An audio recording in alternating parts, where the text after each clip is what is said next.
2:17 p.m.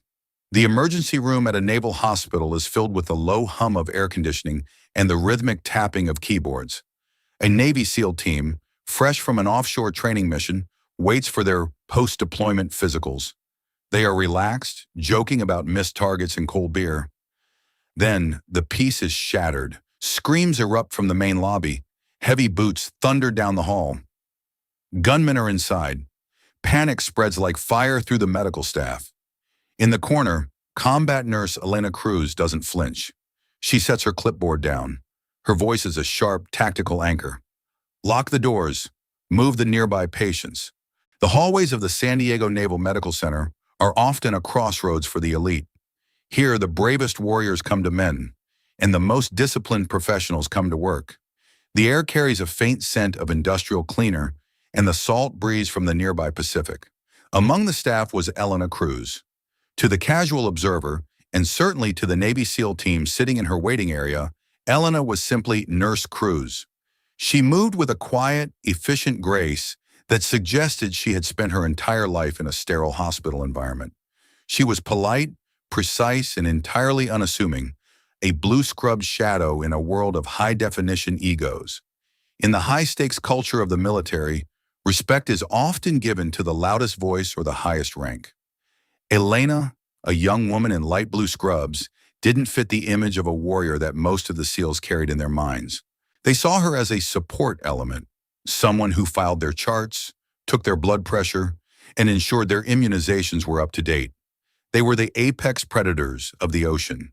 She was the caretaker. The contrast was stark.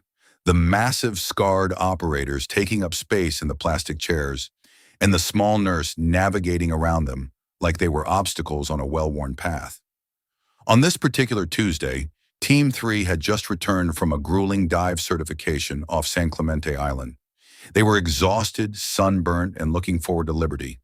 As they waited for Elena to process their paperwork, they chatted loudly among themselves, their voices carrying through the ER with the casual arrogance of men who had stared down death. Elena worked in the background, her face a mask of professional neutrality. She didn't mind their noise. In fact, she found it comforting, a sign that the men were healthy, high-spirited, and physically intact. Her routine was methodical, almost rhythmic.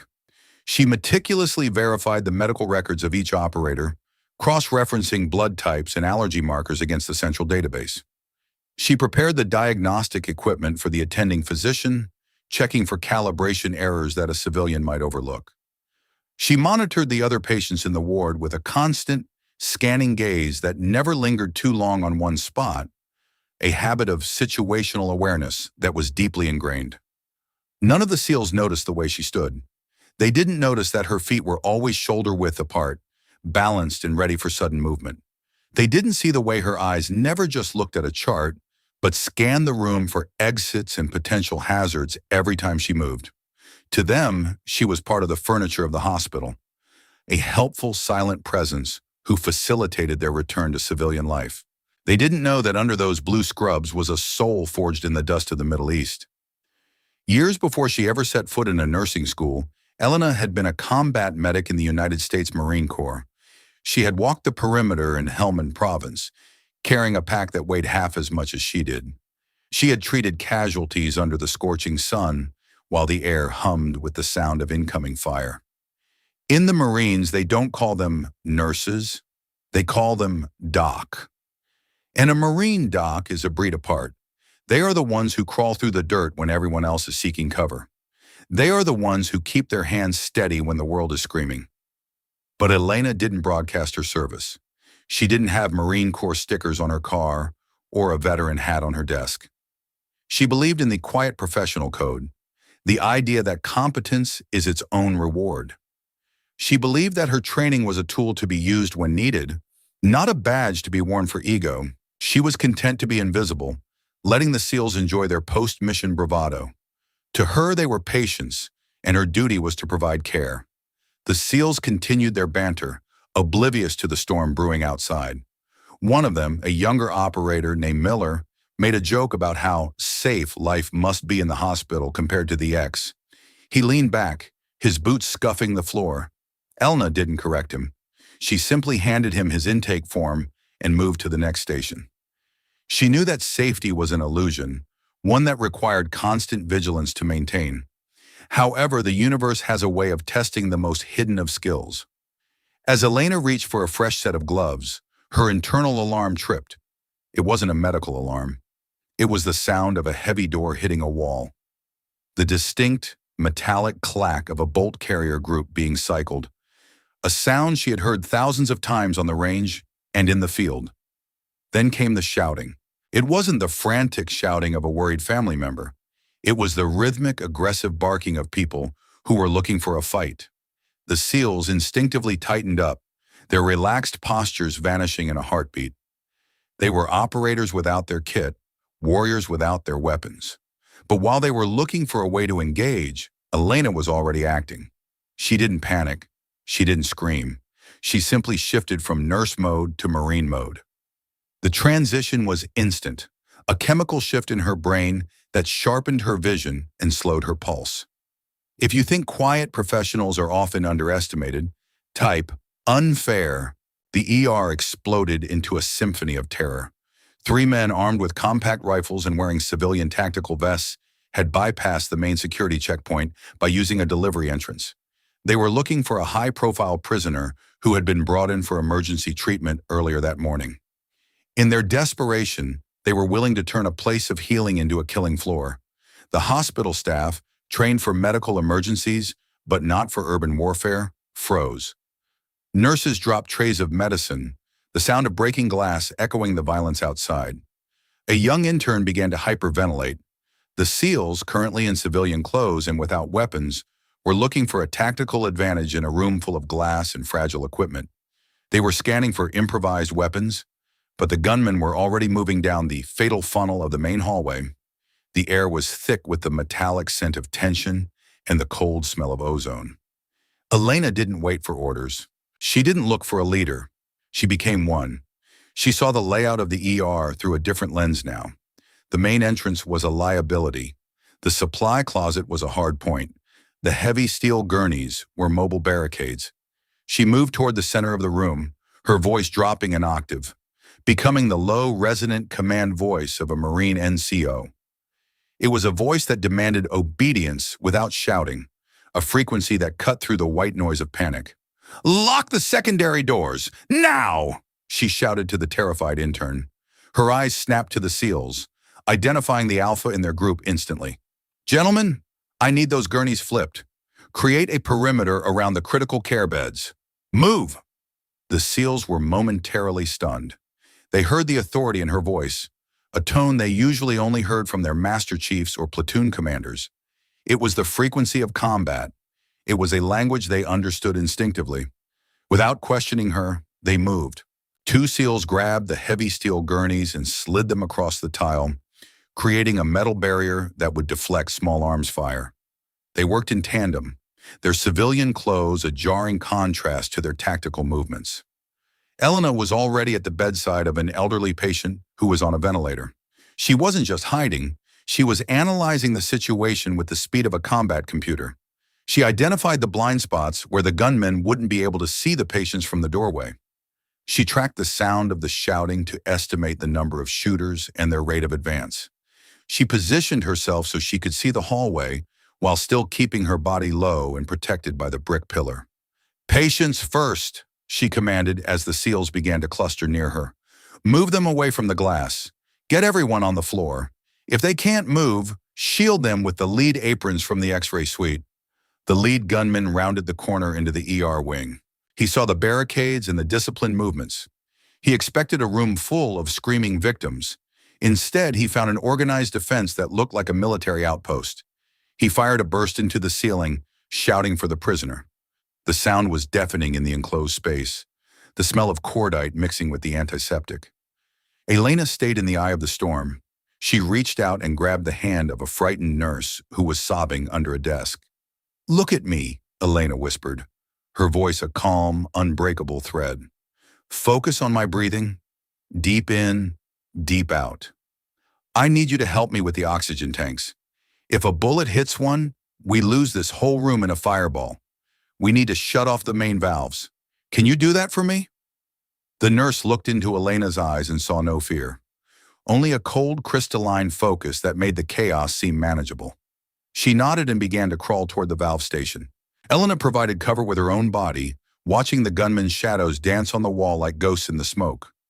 One of the SEALs, a massive petty officer named Jax, crawled over to Elena's position. "Where's the base security team?" he hissed, his hand gripping a heavy medical tray like a shield. "They're coming from the south gate. It'll take them 4 minutes to breach the perimeter," Elena replied, checking her watch without looking at it. She hadn't even looked at a map. She just knew the base response times from her years of service and the morning briefing. "We have to hold the line until then. If they try to breach the gurneys, we use the fire extinguishers as a screen. On my signal." Jack stared at her. He saw the way she held her body, the way she monitored the gunman's movements without exposing herself. He saw a professional who had been in the X before, someone who understood the geometry of a gunfight. "Who the hell are you?" he muttered, genuinely impressed by her composure. Elena didn't answer. She just watched the door. She wasn't trying to be a hero. She was trying to protect her ward. In that moment, she wasn't a nurse, and she wasn't a Marine. She was the barrier between the wolves and the sheep. She was Doc again, the final line of defense for those who couldn't fight for themselves.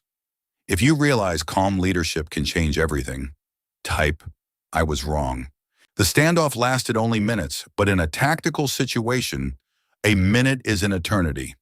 The gunmen, realizing that the ER had been transformed into a hardened site, hesitated. They were street thugs, not soldiers. They didn't know how to breach a room with organized resistance. This hesitation gave base security the time they needed. When the tactical sirens began to wail in the distance, the gunmen tried to make a final, desperate push toward the back of the ward where the prisoner was kept. Elena saw it coming. She saw the lead shooter shift his weight, a telltale sign of a charge. She knew the mechanics of violence.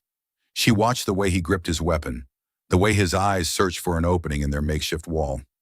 "Extinguishers! Now!" she barked. The SEALs, following her lead, pulled the pins on 3 industrial fire extinguishers and squeezed. A thick white cloud of chemical powder filled the hallway, blinding the gunmen and creating a visual screen. In the confusion, the SEALs moved with the brutal efficiency of their trade. Even unarmed, they were lethal. They used the gurneys as rams, knocking the intruders off balance and disarming them with bone-shattering force. They moved like lightning through the white fog, a blur of gray shirts and calculated violence. By the time the San Diego SWAT team breached the entrance, the gunmen were pinned to the floor, disarmed and neutralized by a team of elite Navy operators, and led by a nurse who had never once raised her hand in violence, but had directed the entire flow of the battle like a grandmaster on a chessboard. As the dust settled and the chemical powder began to clear, the adrenaline-fueled tension started to bleed out of the room. Medics from other departments rushed in to help. Elena didn't join the celebration. She didn't wait for a thank you or a round of applause. She immediately went back to the elderly man on the ventilator. He had been terrified, his heart rate spiking on the monitor. She checked his pulse, adjusted his oxygen, and began to speak to him in a soft, soothing tone, as if the last 5 minutes had never happened. To her, the battle was over, but the care was ongoing. Jax and the rest of the SEAL team stood in the center of the ER, looking at Elena. They were covered in white powder, their civilian clothes torn, but they were unharmed. They looked at the woman they had once seen as just a support nurse, with a new profound sense of awe. They realized they had been in the presence of a superior officer of the battlefield, a woman whose rank wasn't on her shoulder, but in her spirit. Jax walked over to her, his heavy boots crunching on the spent shell casings that littered the tile. He waited until she was finished with her patient, respecting her workflow even now. "Cruz," he said, his voice unusually quiet, stripped of its usual bravado. Elena looked up, her scrubs stained with chemical dust, sweat, and a single streak of grease. "Yes, petty officer." "Where did you learn to move like that?" Jax asked. "That wasn't hospital protocol. That was tactical command. You were directing us like you've been doing it your whole life. You called the response time to the second. You knew exactly where the blind spots were. You saved everyone in this room, Doc." Elena stood up and wiped her hands on a towel, her movements slow and deliberate as she de-escalated her own internal systems. She looked at the SEALs, then at the hospital around her. "I served before I went to nursing school," she said simply. "Navy?" one of the SEALs asked, hoping she was one of theirs. "Marine Corps," Elena replied. A small, knowing smirk touched her lips. "Combat medic, 5 years, 2 tours in Helmand." The room went silent. To a Navy SEAL, a Marine combat medic, a doc, is the highest level of honorary brother. They are the ones who stay when the world burns. They are the ones who carry the life of the platoon in their hands, often while carrying a rifle in the other. "I was with 1st Battalion, 5th Marines," Elena continued, her voice steady and resonant. "The things you learn in the Corps, they don't just go away because you change your uniform. You learn to read the room. You learn that panic is a luxury we can't afford. And you learn that the mission, protecting the people under your care, is the only thing that matters. Whether you're carrying a rifle or a stethoscope, the principle is the same. Situational awareness is the difference between life and a headline." She explained that her training in the Marines taught her how to control a chaotic environment using a command presence voice and posture, how to move casualties safely under extreme pressure without causing further injury, how to maintain situational awareness even when your own heart is pounding against your ribs like a drum. The SEALs looked at each other. They felt a deep, biting sense of guilt for their earlier dismissiveness. They had sat in that room for an hour, treating her like an intern, never realizing they were in the presence of a seasoned combat veteran who had seen more X than some of them. They had underestimated her because she was quiet. They had judged her by her scrubs, not by her soul. "We owe you, Doc," Jack said, using the sacred Marine title. He didn't offer a handshake. He offered a respectful, crisp nod of the head, the kind given between equals on the field of honor. "If you hadn't locked this place down and kept us organized, we would have been reacting blindly. You were the only one who had the full picture. You were the commander on the ground." Elena just shook her head. "I was just doing my job. In the Marines, you don't do it for the medals. You do it for the guy to your left and the girl to your right. Today, my patients were the ones to my left and right. That's all. Now let's get you guys finished with your physicals. I have a shift to finish and a floor to clean." She turned away to help another nurse gather the scattered medical supplies. She didn't want the spotlight. She didn't want a commendation. She had seen enough heroics in the war to last a lifetime. She just wanted her ER to be quiet again. She wanted her patients to be safe. She wanted the world to return to its steady, predictable heartbeat. If you believe experience and training deserve respect, type, "I am indebted." In the hours that followed, the hospital returned to a semblance of order. The gunmen were taken into federal custody. The wounded prisoner was moved to a high-security wing under heavy guard. The chemical powder was swept away, and the broken glass was replaced. But the culture of the San Diego Naval Medical Center had changed forever. The news of Elena Cruz's actions spread through the base like wildfire. It wasn't a story of a superhero who took out gunmen with a scalpel. It was a story of a professional who used her mind and in her training to prevent a massacre. The hospital commander personally visited the ER to offer Elena a citation for valor. He spoke of her extraordinary leadership and unwavering courage.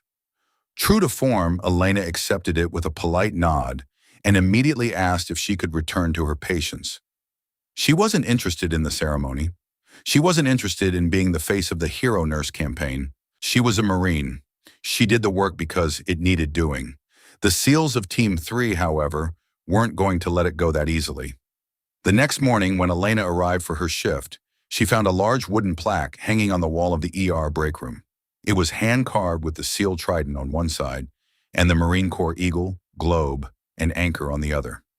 Beneath the symbols were 3 words: Doc Cruz, Semper Fi. When Jax and his team came back for their follow-up exams a week later, they didn't sit in the corner and joke among themselves. They were quiet. They were respectful. When Elena entered the room, every single operator stood up. It wasn't a military requirement. It was a gesture of profound earned respect. It was the recognition of a peer. "Didn't know our nurse was a Marine," Jack said softly as she took his blood pressure. Elena smiled, a genuine warm expression that reached her eyes. Most people don't. It's easier to work when people just think you're the girl with the thermometer.